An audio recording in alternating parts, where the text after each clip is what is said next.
I'm Evelyn Russell. And I'm Chris Bond. And we're here with your afternoon announcements. Stay updated on all the latest school news by reading our online newspaper, The Squire, at www.squirenews.com.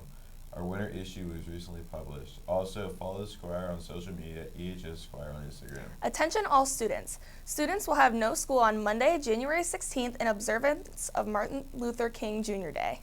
Tutoring is now available after school on Mondays and Wednesdays in Mrs. Ludwig's room, G119, from 3:20 to 4:20. Congrats to Libby Van Holt in 6th grade and Paul Mandeville, also in 6th grade, for advancing to the district-wide spelling bee, which will take place in a couple weeks. Also, Ryan Huck, 7th grade, and Alexa Gurley, 8th grade, are our school's alternates. Good luck at the spelling bee. Club and class news. Seniors, if you wish to submit old pictures from your childhood, middle school, or other fun memories, please submit on the form that was emailed to you.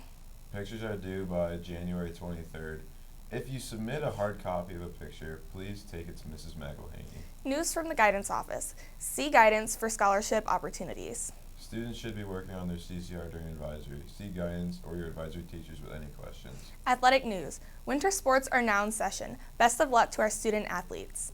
Winter weight room is now open Monday, Wednesday, Thursday from 3:20 to 5 after school. If you have any questions, please see Mr. Penley. Spring sports sign-ups begin January 23rd and end February 15th. Sign up online during that time if you plan on participating. Now on to night walking.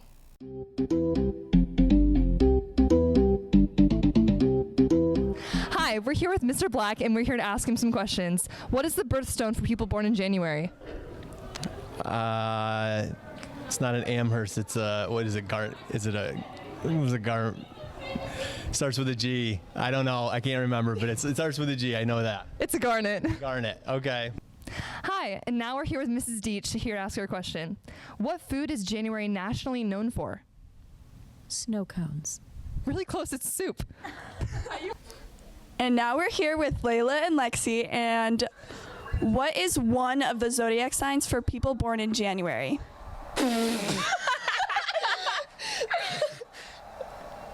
Virgo? Taurus? Those are zodiac signs, but it was Aquarius or Capricorn. We're here breaking some New Year's resolutions with Mr. Lenhart. Mr. Lenhart, how many days does January have? 31. No, I'm sorry. You got it right. Now we are here with Peyton, and what is the birth animal for people born in January? Isn't it like a ram?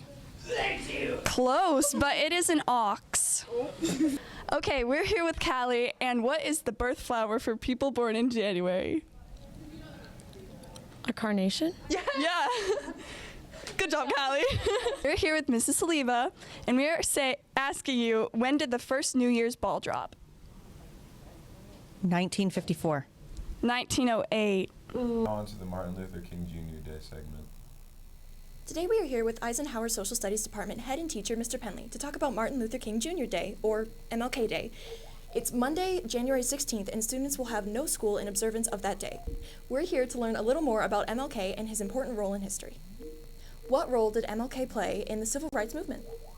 Well, when you look back at the civil rights movement, obviously you're looking at a long history between the end of the Civil War, 1865, and that whole time period up until the 1960s. Mm-hmm. And Martin Luther King was really important from the standpoint that there was a real question on how should individuals between the white community and the black community interact with a lot of the issues that were going on with violence.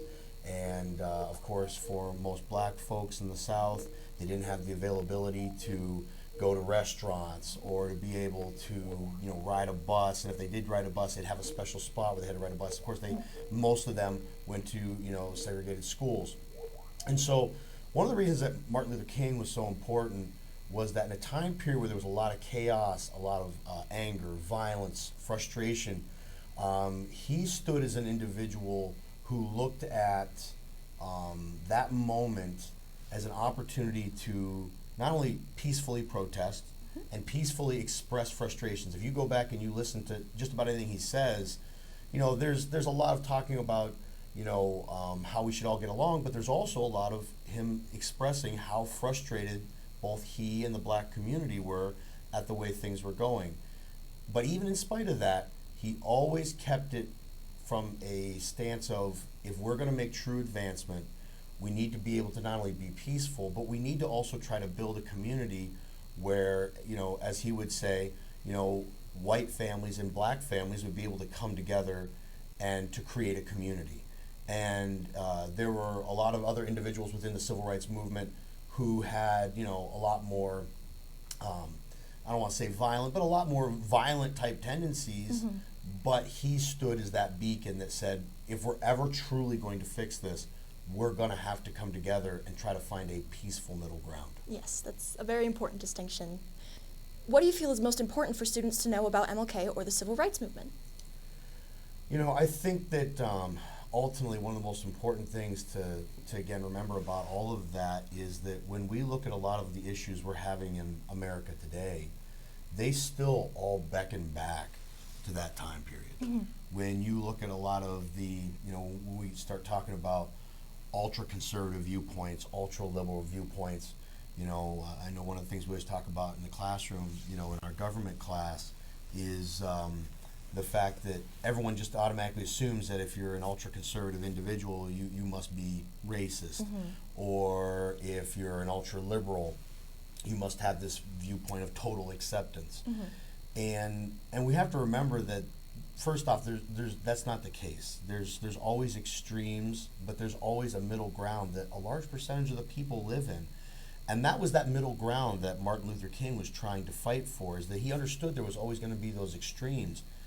But he also knew that if we're ever going to get anywhere, we have to appreciate the fact that 80% of us in the middle, whether it be conservative or liberal, even in a place like where we live, that we're not a really ethnically diverse location. Mm-hmm. We still have these views, and we have all this infighting, when really what we need to be able to do is be able to find that middle ground and work together. And that's ultimately what the civil rights movement was about. Yeah, it was about the treatment of, at that particular time, African Americans, but civil rights is an issue for everyone, whether it be gender, whether it be race, whether it be religion.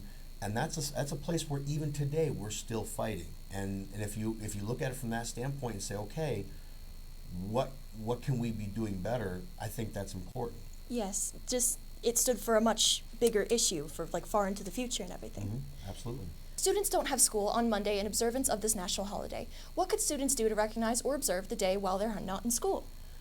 That's a great question. And I also think it's a tough question because, if you were to live somewhere, let's say an urban setting, and you were to be in a big city, maybe someone would give an answer as far as being able to go out into the community and to be able to, do things for, let's say, maybe minority groups that are less fortunate than some of us would be.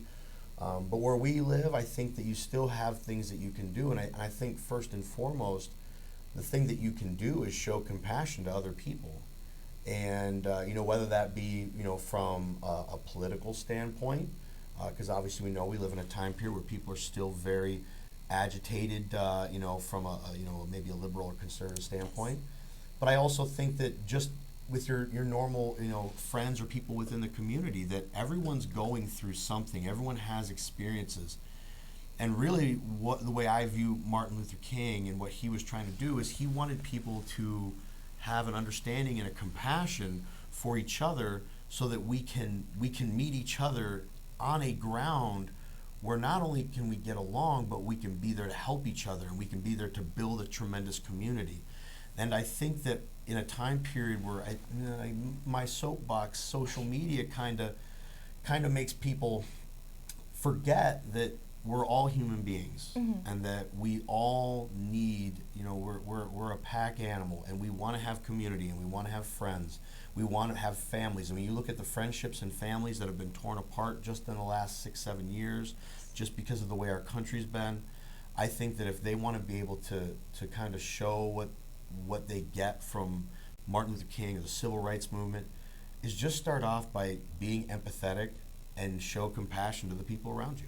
It is beautiful that he stood for all of that in his time span, and it's still going on today, that we should be able to pay attention to those things. Absolutely. Thank you, Mr. Penley, for your time. I appreciate getting a chance to come on and talk. Yes. Now back to the anchors. And that's all for this afternoon's announcements. Have a great day and stay classy, Eisenhower.